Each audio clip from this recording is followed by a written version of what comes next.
Hey there! Welcome to the Bible Quiz channel. Today, we're diving into a quiz about one of the most mysterious and powerful figures in the Bible, Gideon. Think you know everything about him? Or is this the first time you're hearing his name? Get ready for a super fun and challenging multiple choice quiz. This is your chance to test how much you really know about Gideon's story, character, and secrets. Oh, and don't forget to smash that like button and hit subscribe so you don't miss out on more quizzes like this. Only here on Bible Quiz. So, are you ready? Let's get started and find out who's really a Gideon expert. Question 1. What was Gideon doing when God's angel appeared to him? A. Fighting against the Midianites. B. Secretly threshing wheat in a winepress. C. Leading Israel's army. D. Crushing grapes in a vineyard.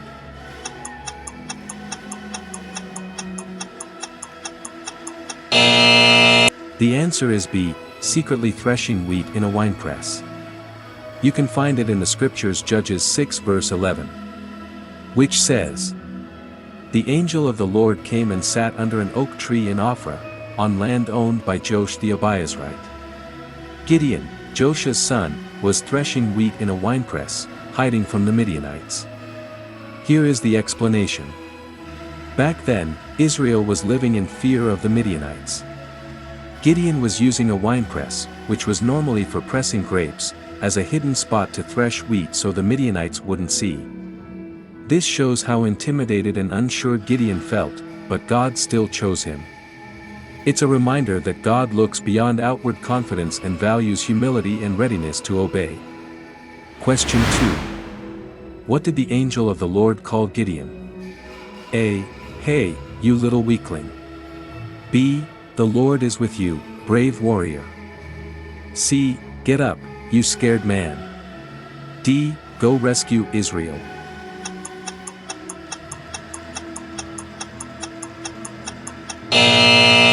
The answer is B.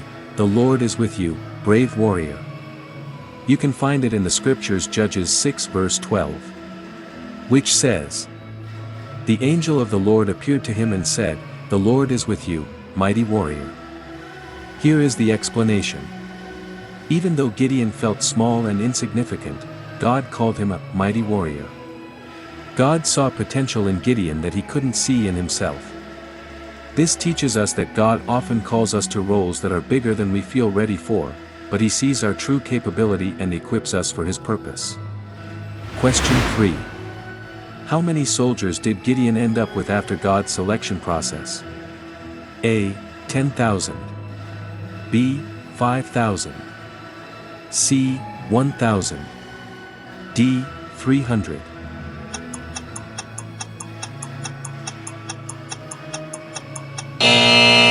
The answer is D. 300. You can find it in the scriptures Judges 7 verse 7. Which says, "The Lord told Gideon, with these 300 men who drank from their hands, I will rescue you and defeat the Midianites. Send everyone else home." Here is the explanation. Gideon started out with 32,000 troops, but God reduced the number to just 300. This was done to ensure that the victory couldn't be credited to human strength or numbers, it was all about God's power. The lesson here is to trust in God's ability rather than relying on our own resources. Question 4. What weapons did Gideon's army use to defeat the Midianites? A. Swords and arrows. B. Torches, jars, and trumpets. C. Traps and ambushes. D. Sheer strength and battle formations.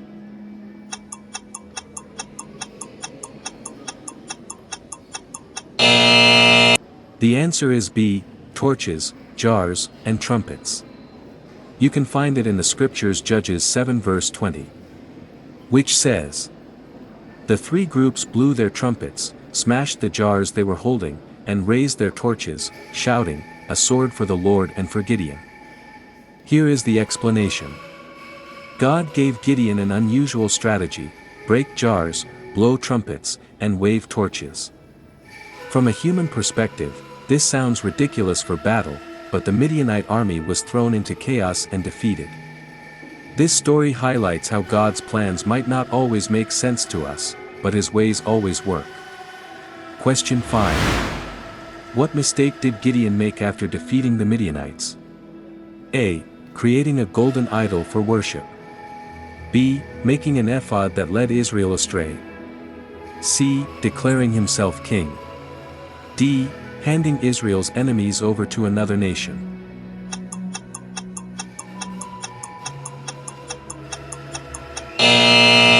The answer is B. Making an ephod that led Israel astray. You can find it in the scriptures Judges 8 verse 27. Which says, Gideon used the gold to make an ephod and placed it in his hometown, Ophrah. The Israelites worshipped it there, which became a trap for Gideon and his family. Here is the explanation. After his victory, Gideon collected gold and made an ephod. Instead of bringing people closer to God, it became a distraction that led them into idolatry. This reminds us that success can sometimes lead to pride or misplaced focus, so it's important to stay grounded in God's guidance. Question 6. What's the main takeaway from Gideon's story? A. God picks the strongest and most talented people. B. Victory depends on numbers and strength. C. God uses our weaknesses to show His power. D. God only calls those who already have strong faith.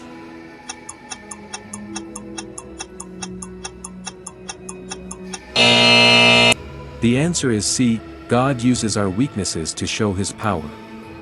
You can find it in the scriptures 2 Corinthians 12 verse 9. Which says, My grace is all you need.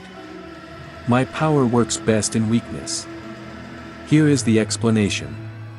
Gideon's story reminds us that God doesn't look for the most qualified or perfect people. Instead, He uses people who are willing, even if they feel weak or inadequate.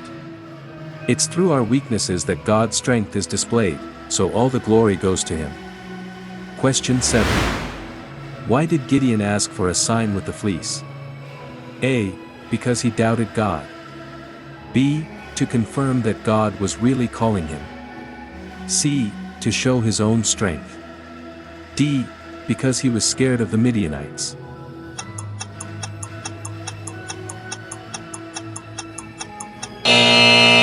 The answer is B. To confirm that God was really calling him. You can find it in the scriptures Judges 6 verses 36 to 37. Which says, Gideon said to God, If you are truly going to rescue Israel through me as you promised, prove it. I'll place a fleece on the ground. If it's wet with dew but the ground around it is dry, then I'll know you're with me. Here is the explanation. Gideon wasn't trying to disobey, he just needed reassurance. He wanted to make sure he was really hearing from God. This shows us that it's okay to ask God for clarity when we feel unsure, and it also reflects God's patience in guiding us. Question 8. How did Gideon react to God's call? A. He obeyed immediately without question. B. He felt unworthy and asked for confirmation. C. He ran away because he was scared. D. He refused to answer the call.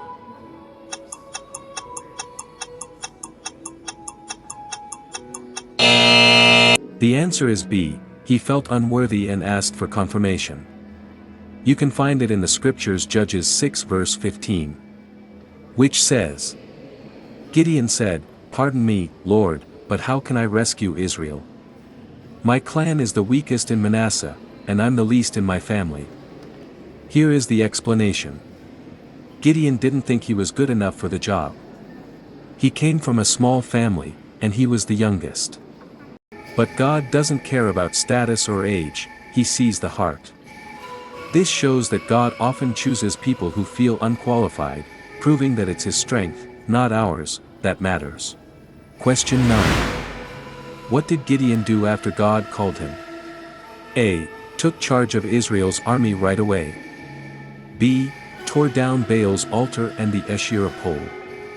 C. Ran away to a safe place. D. Threw a big feast to thank God.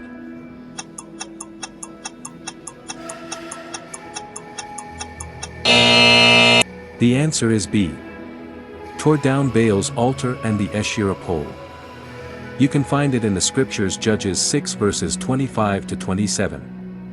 Which says, "That night, the Lord said to Gideon, take your dad's 7-year-old bull, tear down Baal's altar your dad built, and chop down the Asherah pole next to it." Here is the explanation. Gideon showed guts by smashing Baal's altar, even though he did it at night because he was scared. This move teaches us that obedience to God starts at home. Sometimes, you've got to clean up your own backyard before making big moves for God. Question 10. Why did God shrink Gideon's army? A. Because there weren't enough soldiers. B. So Israel would know the victory came from him. C. A bunch of soldiers chickened out. D. Gideon couldn't handle leading too many people.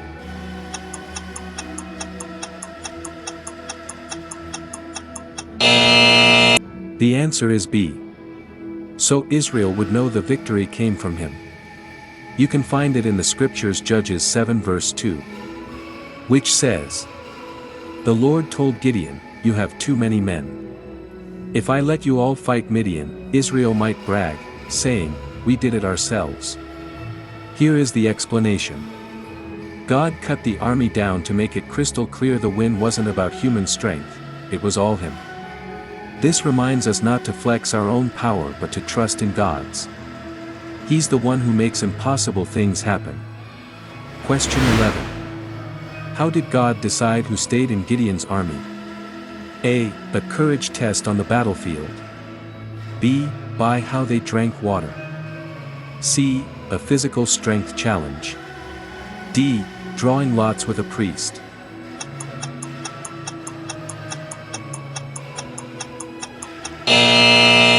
The answer is B. By how they drank water. You can find it in the scriptures Judges 7 verses 5 to 6.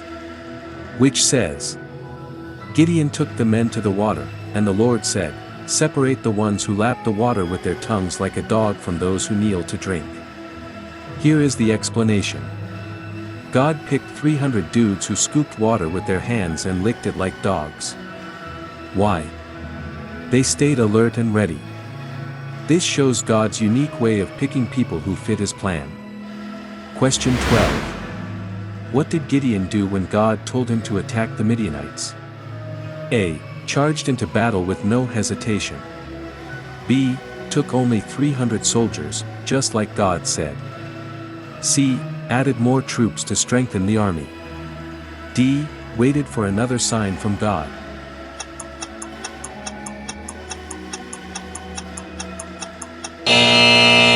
The answer is B. Took only 300 soldiers, just like God said. You can find it in the scriptures Judges 7 verses 7 to 8. Which says, "The Lord said to Gideon, with these 300 men, I will save you and hand Midian over to you. Send everyone else home." Here is the explanation. Gideon rolled with God's plan, even though rolling into a fight with just 300 guys seemed insane. His faith and obedience show that real victory doesn't come from numbers, it comes from trusting God. Question 13. What strategy did Gideon use to defeat the Midianites?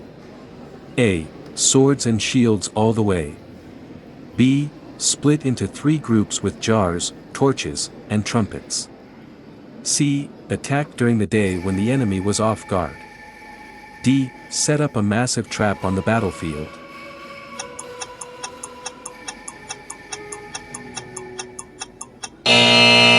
The answer is B.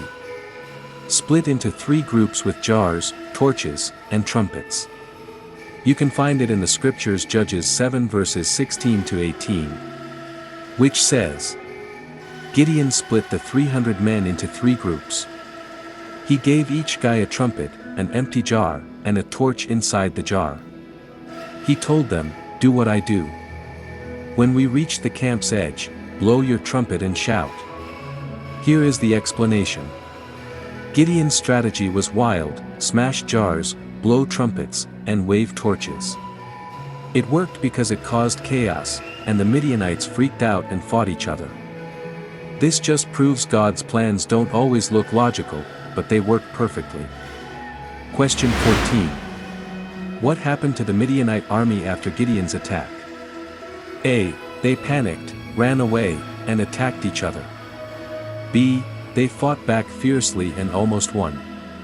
C. They surrendered and asked for peace. D. They called reinforcements to fight Gideon.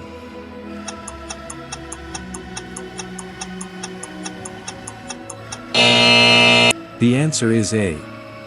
They panicked, ran away, and attacked each other. You can find it in the scriptures Judges 7 verses 21 to 22.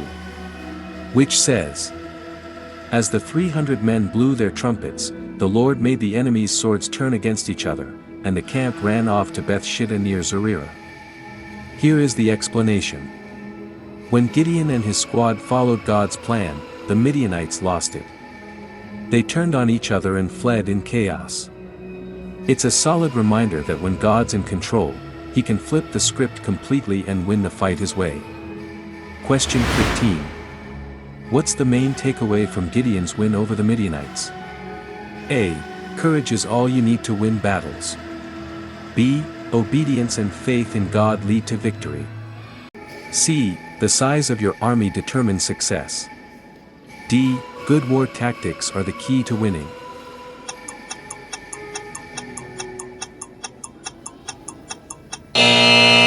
The answer is B.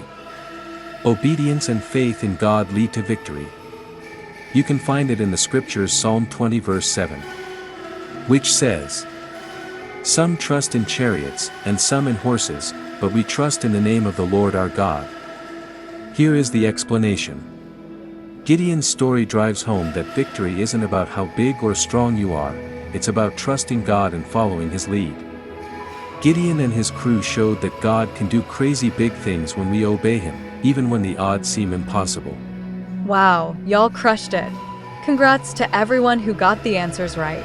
And hey, no worries if you didn't get them all. It's all about learning and getting closer to understanding more about Gideon's epic story. Thanks for playing along with this awesome quiz. Don't forget to drop your score in the comments. Let's see who's the real Gideon superfan. If you're loving these quizzes, make sure to like, share, and subscribe so you don't miss any of the other exciting quizzes we've got lined up. Feel like you could do better? Go ahead and check out the other quizzes on our channel. They're waiting for you. See you in the next video. Keep exploring, keep learning, and as always, stay #awesome.